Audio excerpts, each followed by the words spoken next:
Black preachers had been the natural heads of most of the movement because, I guess, two reasons. One, black preachers were the freest, most independent people in the community.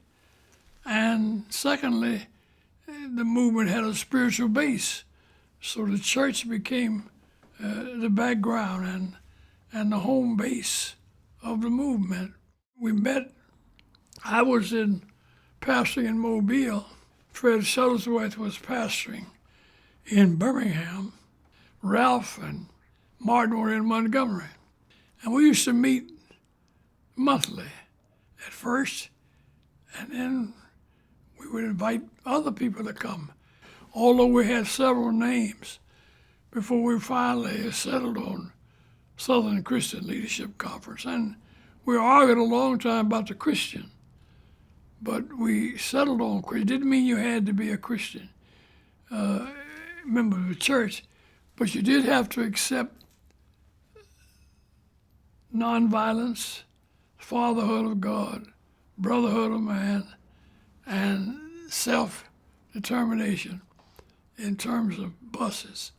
And out of those meetings, someone suggested that we ought to organize a Southwide movement because cities here and there developed bus problem. The bus, which was a common denominator for the black community because public transportation was important. And the bus became a symbol of segregation and oppression. And we decided to meet around that issue, and other issues developed. But it was meeting around the bus that gave us the common ground that we needed. And it was a Southern Christian Leadership Conference that grew out of that movement with people from several southern cities, Nashville, Mobile, Montgomery, Birmingham, Baton Rouge, and other communities in the South. And we met in Montgomery and organized. Rosa Parks became the symbol of that movement and a great figure in our history, and a lovely woman who they said she sat down so we could stand up.